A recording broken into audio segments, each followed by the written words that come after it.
위원장님, 제가 지금 오늘 청문회를 앞두고 법무부에 요청한 자료가 있습니다. 지금 3대 특검이 운영 중에 있습니다. 특검에서 각 검찰청에 파견 검사 요청을 할 수 있고, 그럴 경우에는 일선청에서 그 파견 검사 요청에 따라서 파견을 하는 것이 통상적인 관행입니다. 여기에 법무부가 특검 파견 검사 구성에 관여를 하거나, 특히 용산 대통령실에서 파견 검사를 누구로 보낼 것인가 하는 것에 대해서 관여는 일치할 수가 없습니다. 그 관여를 하는 순간 범죄가 되겠죠. 그래서 제가 특검에서 각 검찰청에 어느 검사를 파견 요청했는지, 그리고 실제로 파견 요청을 한 대로 일선 검찰청에서 파견이 되었는지, 그런 부분을 확인하기 위해서 특검에서 각 검찰청에 파견 요청을 한 공문 사본, 그리고 파견 요청을 한 검사와 실제로 파견이 된 검사가 차이가 있는지, 이런 부분에 대한 확인을 위해서 자료 제출을 요청했습니다. 그런데 법무부에서 답변이 뭐라고 하냐면, 특검의 파견 요청 공문 사본, 각 특검의 파견 요청 현황 및 파견 요청 대상자 명단 등은 인사관리, 의사결정 과정 등에 관한 사항으로 제출하기 어려움을 양해해 주시기 바랍니다. 이렇게 답변이 왔습니다. 자료 제출에 대해서 그것을 기관에서 거부할 수 있는 사유는 외교, 국가안보, 대북관계, 이런 사유로 외에는 자료 제출을 거부할 수가 없습니다. 이 부분은 오늘 청문회 종료 전까지 반드시 제출이 되어서 확인이 필요한 사항입니다. 지금 각 3대 특검에서 일선청에 파견 요청을 한 원래의 파견 요청 공문이 분명히 있을 것이고, 그것을 취합한다면은 한두 시간이면 취합할 수가 있습니다. 현재 3대 특검에 파견된 검사의 명단은 확보가 된 상태입니다. 그러니까 그 공문 일체를 특검에서 일선 검찰청에 어느 검사를 파견 요청했었는지 처음에 그 부분에 대해서 반드시 오늘 청문회 중에 자료 제출 요청 될 수 있도록 위원장님께서 촉구해 주시기 바랍니다. 이상입니다. 자료 제출 손을 먼저 들어가죠. 드리는데요. 네. 네. 지금 이제 다른 상임위도 마찬가지인데요. 자료 제출이 잘 안 되고 있습니다. 근데 자료가 있어야만 검증을 할 수가 있거든요. 이게 묘하게 김민석 총리 청문회 때부터 다른 장관들도 마찬가지인데, 하루만 버티면 된다. 그리고 우리가 국회 가반수니까 뭐 이런 게 아닌가. 근데 이거는 국민한테 굉장히 오만한 모습이라고 생각을 합니다. 그리고 또 우리 장관님은 다른 장관도 아니고 법무부 장관 아니십니까? 그러니까 좀 그 다른 모습을 좀 보여주셔야 된다고 생각을 하고요. 이제 자료 제출이 왜 안 되느냐 했더니 사생활 침해라고 그래갖고 결국은 이제 당사자 동의가 있어야 되는 것인데 이 동의를 안 하고 있다는 얘기입니다. 예. 지금 이제 우리 후보자 배우자 재산이 지금 수십억 원대로 급증한 사실이 이제 확인이 됐습니다. 그 증식 과정에서 제기된 의혹이 여러 가지가 있는데요. 아직 후보자는 거기에 대해서 투명한 해명을 내놓지 않고 있습니다.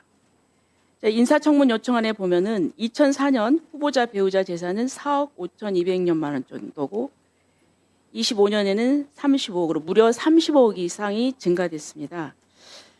이제 배우자 연간 사업소득 1억이 넘는 상황에서도 이제 이런 그 재산 증가 경위를 입증할 구체적인 자료가 안 나오고 있는데요.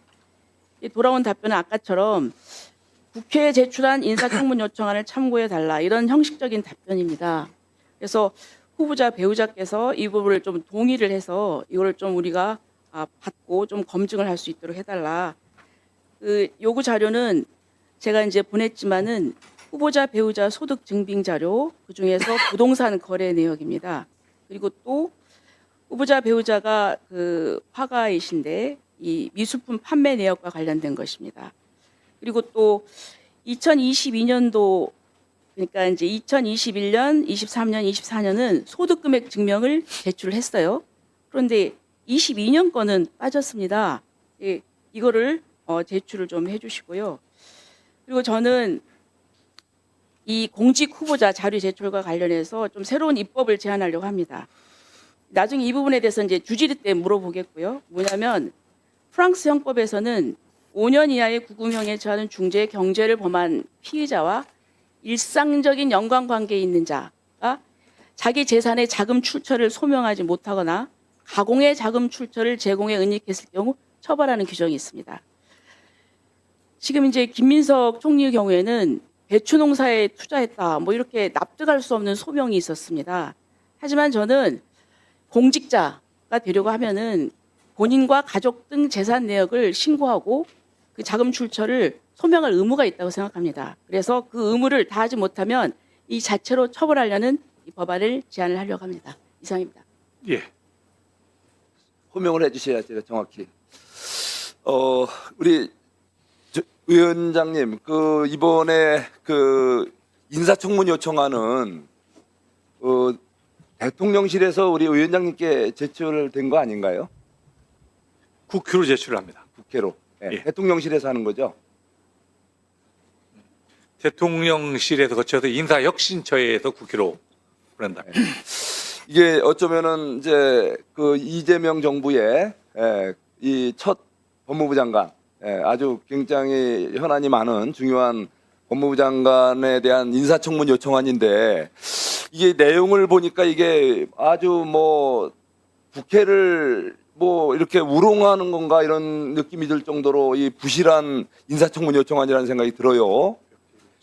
인사청문 요청안에 보면은 2016년 재산 공보를 보냈는데 2014년분을 또 중보국에서 이렇게 편철해서 아주 무성의한 내용이 좀 발견됐고 또 더 황당한 거는 후보자와 관련이 없는 다른 의원들의 재산 내용이 같이 첨부가 돼서 그 헷갈리게 이렇게 제출됐다는 거예요.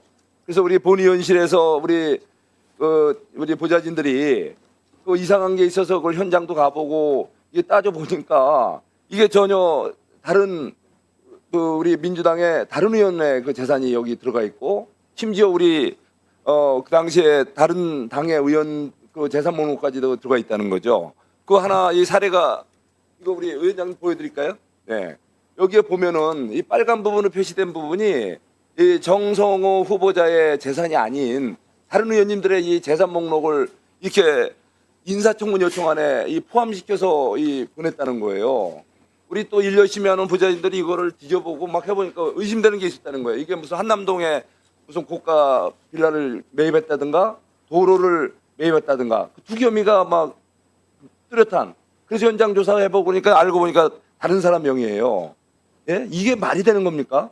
이렇게 무성의한 인사 요청안을 하고 거기다가 또 후보자의 또 자료 제출 요구에 대해서 또 무슨 뭐 군사외교 대북기밀과 관련 없는 일반적인 자료 아닙니까? 예를 들면 아들의 군유가 외박 일수, 또 증권거래 내역, 자동차 등록 원부, 변호사 수입 내역 이런 건 명백한 객관적인 자료잖아요. 근데 이걸 제대로 제출을 안 한다는 거예요. 그나마 일부, 아주 극히 일부 제출한 것도 기한이 지나서 제출됐다는 거죠. 이렇게 인사청문 요청안도 잘못되고 또 이 당사자의 자료 제출도 엉터리, 무성의. 이거 위원장님은 되겠습니까? 이거 좀 강력하게 좀 이거 문제제기해 주시고요. 이게 이렇게 정말 새 정부의 조각 우리 장관 후보자에 대한 요청안은 성의 있게 제대로 좀 해주시고요. 이거에 대해서는 한번 좀 엄중 경고도 해주시고 잘못된 것을 좀 바로잡아 주시기 바랍니다. 예, 알겠습니다.